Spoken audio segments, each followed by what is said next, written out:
porque ya está la invitada de esta noche. Estoy hablando de la diputada nacional de Jujuy, de la UCR, Alejandra Martínez. Tenemos muchas cosas para hablar con Alejandra. Hace rato que no nos encontramos para charlar algo de política y de su gestión en el Congreso de la Nación. Ya le doy la bienvenida a esta noche y a este programa.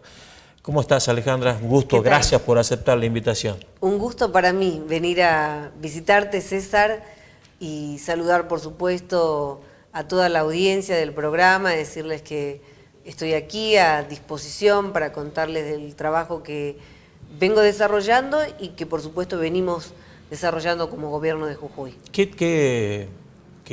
te supone esta decisión de Gerardo Morales de reducir su planta jerárquica, pero fundamentalmente entiendo yo un claro mensaje, por lo menos esa es mi lectura, un claro mensaje político a la sociedad, es decir, bueno, hacemos el ajuste, lo hagamos entre todos? Que el esfuerzo tiene que ser en forma mancomunada y que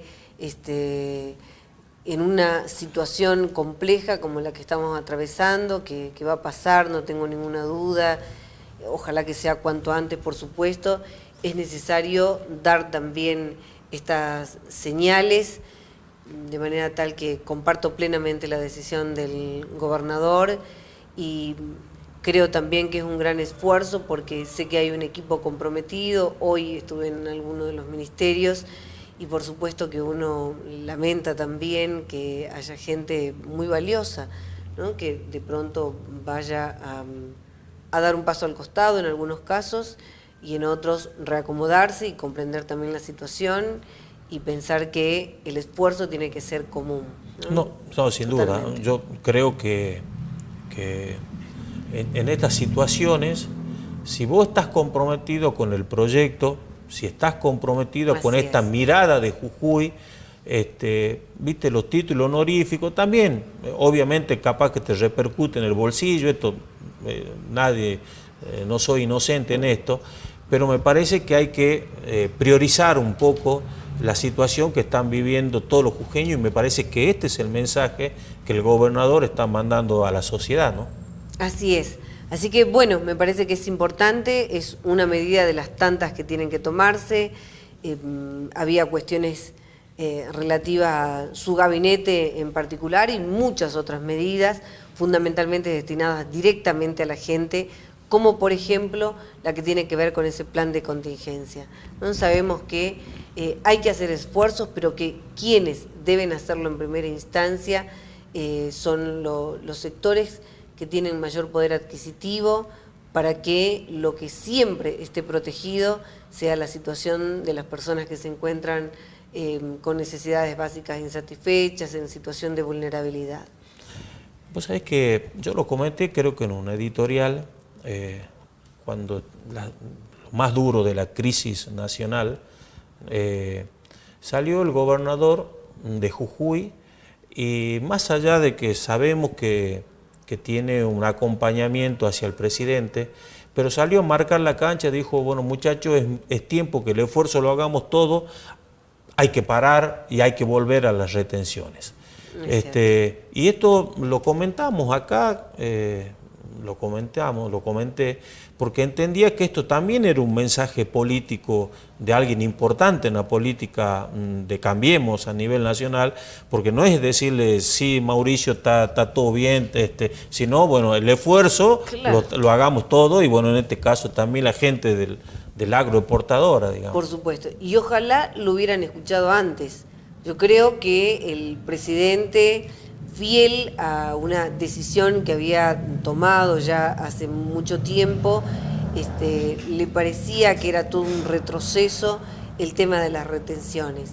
Pero creo también, digamos, no es que sea agradable en absoluto, mucho más nosotros que pertenecemos a una zona agrícola, pero en una situación compleja nos parecía que también, si había que hacer esfuerzos, era justamente la gente que exporta la que podía tener en este momento mayor espalda, mayor solidez para poder apoyar al gobierno en su conjunto y que, reitero, la gente que menos tiene es la que no puede estar haciendo esfuerzos. Ya no puede más. No puede hacer. Esa es la realidad, no puede más, ese es el tema. Tiene que ser el sector que esté protegido. Y creo que eso se ha notado en todo momento. Miren, antes de que nosotros llegáramos al gobierno, lo primero que se decía, seguramente va a llegar el gobierno de Macri a ajustar. Y claramente ha quedado demostrado que dentro del presupuesto,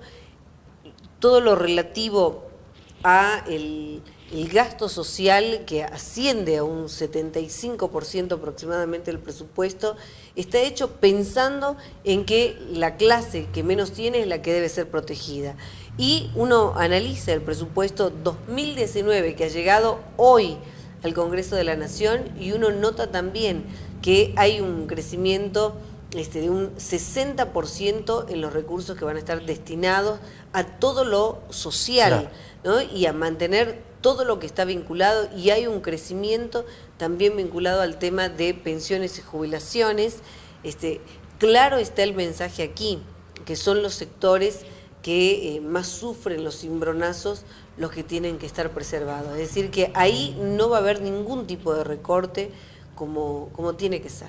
Sí, yo la verdad que yo lo miro a Macri con diversos matices. Creo sinceramente que es un hombre honesto, bien intencionado. Me parece que por ahí le han errado el diagnóstico en muchas cosas. Pero fundamentalmente creo que se está transitando, entiendo yo, puedo estar equivocado, que hay una crisis de credibilidad política. ¿Por qué te digo esto, Alejandra?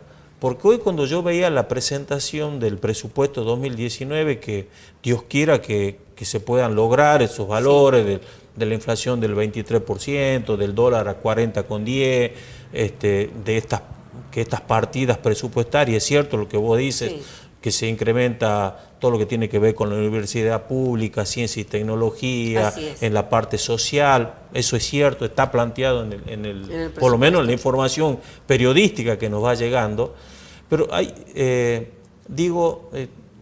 es lo que a mí me produce un poquito de ruido? Es que este ministro es el mismo ministro que en diciembre del año pasado presentaba y nos decía que la inflación iba a ser del 10%, a los 10 días corrigieron, dijeron que iba a ser del 15%, y hoy tuvo que reconocer que vamos a estar tranquilamente en el 42%. Estas es las cosas, digamos, que a mí, yo digo, no te vuelvo a decir, creo que son gente bien intencionada, que por ahí es como que esa sobredosis de optimismo o de querer llevar adelante es como que te lo lleva a patinar en algunas cosas. Puedo estar equivocado. No, digo, lo que considero, y uno sería torpe si no reconociera que se cometieron algunos errores. También hay que reconocer que hay una cuestión de contexto que es distinto, que en muchas oportunidades, cuando se proyecta lo que va a ocurrir en el país, se proyecta basado en determinados parámetros. Esos parámetros cambiaron en algún momento, el tema de las tasas en Estados Unidos y todo cómo impactó en los países emergentes, también es una realidad. Sin lugar a dudas, por ahí también creo que no se mide cómo afecta todo lo que ha ocurrido durante el gobierno anterior, el grado de corrupción que hubo, y digamos que creo que está a la vista, no es una cuestión de apreciación político partidaria, es una cuestión que las investigaciones de la justicia y que son los propios funcionarios los que están declarando, empresarios que en ese momento empresarios que recibían obras por un valor un 40% mayor de las que hoy se realizan. Sí, es decir, es hoy cierto. Cuestan 40% menos, aún con esta realidad que tenemos. Y 12 años después. 12 años después. Entonces, eso que realmente es increíble, digo, todo eso también ha impactado. Sí, claro. Digamos, no es posible que haya una situación de robo, porque no ha sido de otra naturaleza, de saqueo al país y que no pase absolutamente nada. Eso también tiene su sin impacto. duda, sin duda. Entonces, quiero decir que esa cuestión de ese de todo ese impacto, la situación de contexto internacional, más los propios errores, generaron una situación de crisis que esperamos, por supuesto, que rápidamente o lo antes que se pueda encauzarse nuevamente y que los resultados sean positivos. Yo creo que también, digo, ese contexto internacional, pero también quiero señalar que ese contexto internacional hoy tiene una mirada favorable a Argentina. Totalmente. No nos olvidemos que la tasa que hoy pretende por la plata que nos prestaría el Fondo Monetario Internacional es bajísima a comparación de entre el 15 y 17% que es la tasa de interés a la que nos prestaba, por ejemplo, Venezuela, que es el gobierno amigo de Cristina Kirchner en su momento, ¿no? Mientras que hoy hay un contexto y una mirada diferente. Han estado viniendo los principales mandatarios de los países más poderosos del mundo, procurando entablar una relación con Argentina, y todo eso ha derivado en un acuerdo con el Fondo Monetario Internacional a tasas realmente muy, muy bajas, que no se hubieran, y también, digamos, por un monto histórico que no se había prestado a otros países, de manera tal que eso habla también de una relación de confianza. Habrá exigencias, por supuesto, digamos, y es lógico, es natural. Si te voy a prestar dinero, yo quiero estar segura de que me lo vas a devolver. Con algo ¿no? me tenés Ahora, que garantizar, eso el es tema cierto. es que en otro momento nadie quería prestar, y si te prestaban, como en el caso de Venezuela, eran tasas altísimas, y hoy la situación es diferente. Vos sabés que quiero sacarte de este tema, porque hay muchas cosas que te quiero preguntar en esta noche. Hay algo, uno por este trabajo tiene la obligación de hacer un seguimiento periodístico de nuestros principales dirigentes y representantes, y a mí me llamó mucho la atención, vos sos presidenta de una comisión importante, Así es. y se aprobó la ley Brisa. Sí. Bueno, periodísticamente le dicen, se la llama así la ley Brisa. ¿Querés contarle a la audiencia qué es la ley Brisa? Porque es muy importante, porque estas cosas que por ahí, estas muy buenas noticias no se conocen. Sí. Por eso quiero aprovecharte, bueno, vos que sos la presidenta de esa comisión, de la Comisión y de la Familia, que trabajaste. Mujer, Niñez y Adolescencia. Yo te quiero agradecer la consulta, porque en muchas oportunidades nos quedamos en cuestiones que son coyunturales, y estas que tienen que ver con el fondo de una problemática de tragedia en el país, como es la violencia de género y en su máxima expresión el femicidio, por ahí uno se queda sin tiempo para abordarlas. Así que está muy bueno poder conversar sobre estos temas y decirles que hubo un impulso porque desarrollamos un trabajo articulado con la sociedad civil. Y en ese sentido, la Casa del Encuentro se puso 3 objetivos y estuvimos colaborando para que pudiera arribarse a logros que han sido, el año pasado, la ley de quita de la responsabilidad parental para los femicidas. ¿Qué significa esto? La responsabilidad parental es lo que antes era la patria potestad. Claro. Que es ese derecho que tienen los padres sobre los hijos para poder colaborar al desarrollo integral de ellos como personas, ¿verdad? Como ciudadanos. Entonces, es increíble que cuando un hombre mata a su pareja pueda continuar con la responsabilidad parental sobre los hijos, ¿no? De lo que era la patria potestad. Entonces trabajamos mucho para que se pudiera conseguir una ley que produjera la quita de la responsabilidad parental de forma automática con la sentencia, y de forma, digamos, ya que se suspendiera esa responsabilidad parental con el procesamiento de una persona por este tema, por el tema si se tratara de un presunto femicida. Eso fue uno de los grandes logros. El otro logro tiene que ver con la ley Brisa. La ley Brisa es la reparación económica para los hijos y las hijas de las víctimas de femicidio. Y eso también ha sido muy importante, ha sido una ley que conseguimos este año. ¿Votada por unanimidad fue? votada por unanimidad por todos los presentes en ese momento en la Cámara de Diputados, y luego ya tenía media sanción del Senado, así que fue muy importante. Y estuve en conversaciones porque faltan nada más que algunas cuestiones menores para la reglamentación. Ajá. Y para la puesta en vigencia. Bien. Así que estuve la semana pasada conversando con la ministra Carolina Stanley, preguntándole, y me decía: Alejandra, me dice, ya están en las cuestiones menores, no va a pasar más de unos días que ya podamos tener y se implemente la ley Brisa. Así que, ¿esto qué es? Es una reparación económica, un monto de dinero que le van a entregar a los hijos y las hijas de las víctimas de femicidio, que es equivalente a una jubilación mínima, que va a ser de forma mensual, y que tiene también prevista una protección integral de salud, ¿no? Con lo cual es realmente fundamental. Fundamental. Y es para todo el país, digamos, ¿no? Eso es muy bueno. Me alegro de haber estado trabajando en esta ley, que ha tenido un gran reconocimiento por parte de las organizaciones de la sociedad civil a nivel nacional.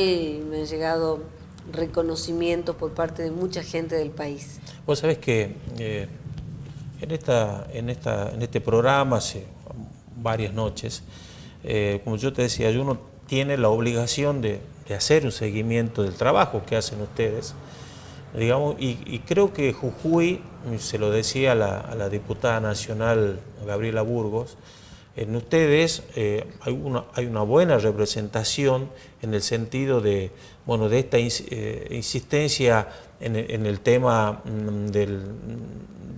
de la ley como donante presunto. Me parecía excelente. La ley de trabajar, la ley Justina, la ley de extinción de dominio, que es algo que los argentinos y vos está parada en el Senado. Y bueno, vos fijate que con esta en diputados con modificación la tendrán que volver a tratar ustedes. Pero digo, vos fijate qué importante que es, porque todavía a mí yo siento algunas voces de algunos kirchneristas que dicen, bueno, pero los cuadernos eran fotocopias. La ley del arrepentido. Claro, la ley del arrepentido, pero toda esta gente que dijo todo lo que sentía que había estado viviendo durante estos años del kirchnerismo, los empresarios, los funcionarios se acogieron a la ley del arrepentido que logramos el año pasado en la Cámara de Diputados de la Nación. Estas son leyes que son realmente muy significativas para todo el país. Sí, sin duda. Me alegro de haber estado, por supuesto, trabajando también y apoyando el tratamiento y el logro de la ley del arrepentido en la Cámara de Diputados, como en estas otras, ¿no? Vos sabés que, y esto es, hace algunos días me recomendaron y Netflix, de paso ya le hice el chivo a Netflix, vimos el mecanismo. Se llama, es una serie brasilera que plantea que es, digamos, todo el correlato de Lava Jato. Todo. Después de ver la serie, el mecanismo, y después de ver el tema de los cuadernos, de la obra pública, de la coima, llegué a la conclusión de que los brasileños son unos zapatos para robar. Acá esto ha sido una matriz realmente impresionante. Increíble. La verdad que era nada. El Lava Jato brasilero, comparado con estas causas de corrupción que está investigando la justicia, que ya tiene procesados, detenidos, embargados, la verdad que lo de Brasil es impensable.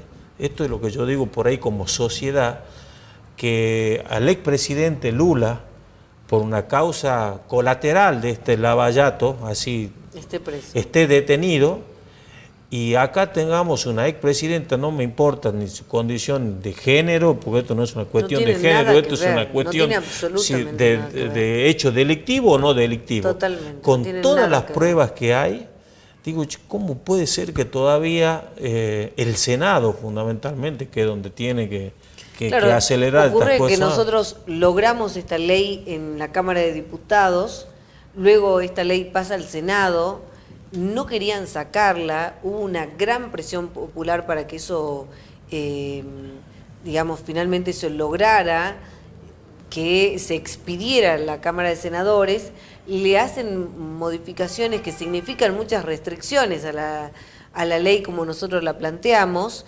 vuelve a diputados y ahora en comisiones y veremos, porque digamos también hay que ver la posibilidad de insistir. Sin embargo, lo hace en un contexto muy particular, porque estamos con el tratamiento del presupuesto y lógicamente hay un interés por parte de todos los diputados y las diputadas. En mi caso soy integrante de la Comisión de Presupuesto, con lo cual estamos con la mirada absolutamente puesta en este presupuesto que ha llegado en el día de hoy. Yo estoy girándoles, nuestro gobernador está al tanto, diría, de todos los detalles de lo que tiene que ver con la provincia de Jujuy, pero particularmente, y en mi caso y como corresponde, voy a remitirles a todos los ministros del presupuesto para que se verifiquen que todas las partidas que tienen que ver con la provincia de Jujuy estén contempladas. Bien. Tenemos el mejor representante para la lucha, que es nuestro propio gobernador, que está siguiendo detalle por detalle cada cuestión del presupuesto para la provincia de Jujuy en materia de obras públicas, en materia de todo lo relativo al desarrollo humano, a la producción, en fin. Y lo que creo que nosotros tenemos que ver es que todas esas conversaciones y todos los compromisos que se hayan asumido con él estén puestos punto por punto en el presupuesto de la Nación. Bien. ¿Te molesta que hagamos una pequeña pausa? No, en absoluto. Y te dejo una pregunta picando. ¿Qué significa la zona franca en Perico? Bueno. El parque industrial en Perico. ¿Cómo no? Y después vamos a entrar un poquito más a lo político partidario, a lo que estás haciendo en la provincia y cuáles son tus sueños y expectativas para el año que viene, si la puedes contar. Sí, vamos a una pequeñísima pausa comercial, un par de minutos y seguimos con la diputada nacional Alejandra Martínez. Dale.